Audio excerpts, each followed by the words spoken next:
La mañana en que huyó de Irán, Farah Diba ya no parecía una emperatriz. Mientras el avión despegaba de Teherán en 1979, abrazaba a sus hijos intentando ocultar el miedo. Afuera, millones celebraban la caída de la monarquía. Adentro, una mujer entendía que acababa de perder su país para siempre, pero lo más cruel todavía no había ocurrido. Porque el exilio no solo le quitaría el trono, años después también terminaría arrebatándole a una hija y a un hijo. El mundo la conocía como la última emperatriz de Persia, la mujer de los vestidos de Dior, las joyas legendarias y los palacios imposibles, la esposa del Shah de Irán, uno de los hombres más poderosos del planeta. Pero detrás de aquella imagen perfecta, existía una historia mucho más oscura, la de una familia destruida lentamente por la revolución, el desarraigo y la pérdida. Si te interesan las historias reales que nadie te contó así, suscríbete, porque esta no es solo la caída de una reina, es la historia de una madre que lo perdió absolutamente todo. 1. La joven que nunca imaginó un trono. Farah Diba nació en Teherán en 1938, en un Irán que intentaba modernizarse sin romper del todo con sus tradiciones.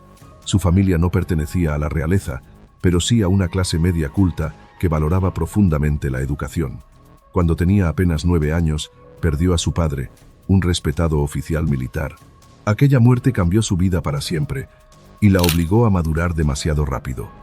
Sin saberlo, estaba desarrollando la fortaleza que años después necesitaría para sobrevivir a tragedias mucho mayores. Mientras muchas jóvenes iraníes crecían bajo reglas estrictas, Farah estudió en colegios franceses e italianos, aprendió idiomas y se enamoró del arte y la arquitectura. Era elegante y brillante, pero también tenía una sensibilidad distinta. A finales de los años 50, viajó a París para estudiar arquitectura, convencida de que su futuro estaría ligado al diseño y a la modernización de Irán. Pero lo que nadie imaginaba era que aquella estudiante estaba a punto de convertirse en una de las mujeres más famosas del planeta. París era entonces el centro cultural de Europa. Farah tenía 20 años y soñaba con construir una vida independiente. Pero en una recepción organizada por la embajada iraní, conoció a Mohammad Reza Pahlavi, el Shah de Irán. Él tenía casi 40 años, gobernaba uno de los países más estratégicos del mundo y buscaba desesperadamente una esposa capaz de darle un heredero. Y ese encuentro cambiaría el destino de ambos para siempre. 2. La emperatriz del imperio más rico de Oriente Medio. Cuando el Shah conoció a Farah, cargaba con 2 matrimonios fracasados y una obsesión política: asegurar la continuidad de su dinastía. Su primera esposa no le había dado un heredero varón y su segunda esposa, Soraya, no podía tener hijos. En una monarquía donde el linaje era fundamental, aquello era un problema enorme. Entonces apareció Farah, joven, moderna, culta y muy distinta a las mujeres tradicionales de la corte. El Shah quedó fascinado casi de inmediato. La boda se celebró en diciembre de 1959 en el Palacio Golestán de Teherán. El vestido diseñado por Yves Saint Laurent y las joyas imperiales persas aparecieron en revistas de todo el mundo. Farah pasó de ser estudiante de arquitectura a convertirse en reina de Irán en cuestión de meses. Pero detrás del lujo existía una presión inmensa. No solo debía adaptarse al protocolo imperial, también debía darle al Shah el heredero que tanto necesitaba. En 1960 nació el príncipe Reza Pahlavi y la dinastía quedó asegurada. Después llegarían 3 hijos más. Desde afuera, la familia imperial parecía perfecta. Mientras tanto, Irán se enriquecía gracias al petróleo y avanzaba hacia una modernización acelerada. Farah comenzó a impulsar proyectos culturales, hospitales y programas educativos para mujeres. Pero mientras los palacios brillaban más que nunca, también empezaba a crecer un descontento silencioso que pronto se volvería imposible de detener. 3. El imperio que empezó a derrumbarse. Durante los años 70, Irán se convirtió en una potencia petrolera gigantesca. El Shah soñaba con transformar el país en una superpotencia moderna aliada de Occidente, y Farah era la imagen elegante de ese proyecto.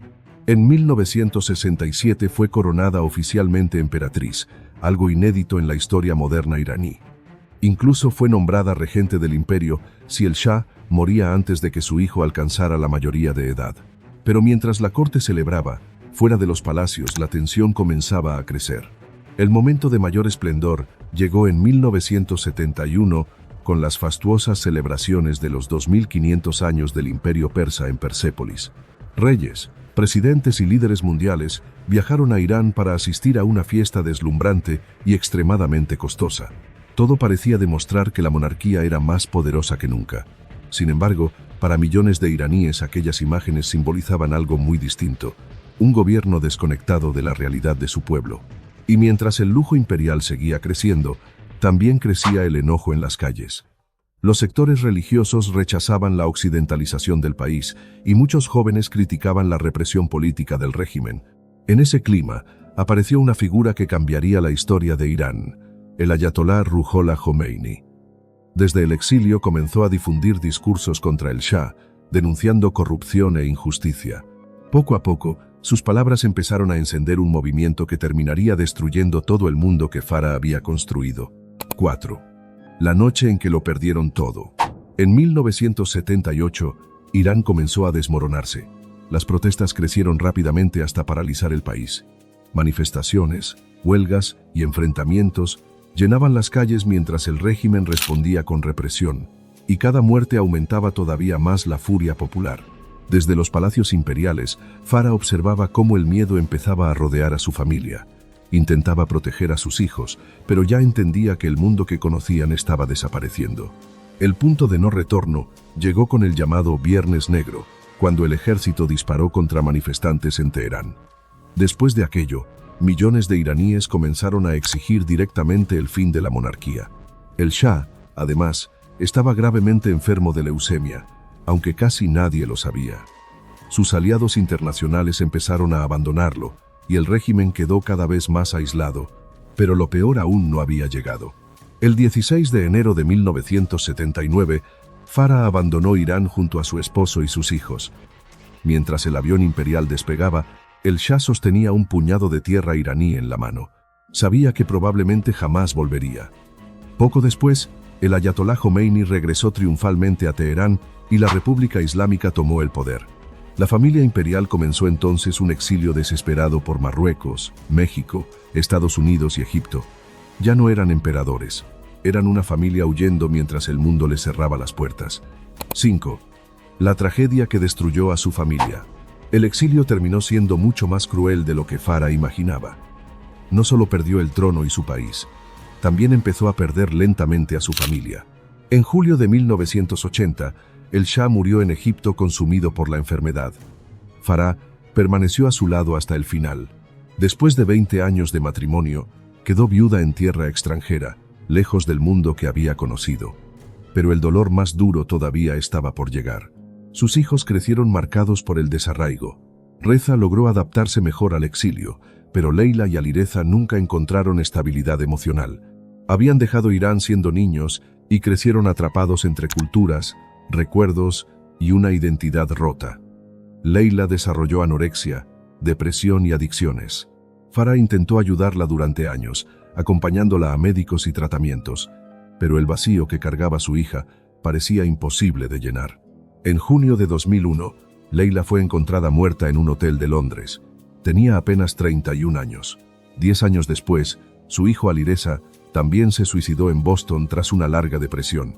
Tenía 44 años. En menos de una década, Farah enterró a 2 de sus hijos. Y entonces el mundo entendió algo devastador. La revolución iraní no solo había destruido una monarquía, también había destruido una familia desde adentro. Hoy, décadas después de aquella huida de Teherán, Farah Diba sigue viviendo entre París y Estados Unidos. Ya no tiene un trono, ni un imperio, ni los palacios donde alguna vez recibió a líderes de todo el planeta. Pero todavía conserva algo que la historia no logró destruir completamente: la memoria de lo que fue su país antes del exilio y antes de la tragedia. Porque más allá de la política, de las revoluciones y de las ideologías, su vida terminó convirtiéndose en el retrato doloroso de una mujer que lo perdió absolutamente todo mientras intentaba mantenerse de pie frente al mundo. Y quizá por eso su historia sigue siendo tan poderosa. Porque detrás de las coronas, las joyas y el lujo, existía una madre que terminó enterrando a su esposo, a su hija y a su hijo lejos de casa. Una mujer que pasó de vivir en el centro del poder mundial a experimentar la forma más cruel de soledad. Y aún así, nunca dejó de hablar de Irán como si algún día todavía pudiera volver. ¿Crees que la revolución terminó destruyendo más de lo que intentó salvar? ¿Y tú qué habrías hecho en el lugar de Faradiba cuando todo empezó a derrumbarse? Suscríbete para más historias como esta, porque a veces la realidad es mucho más impactante que cualquier ficción.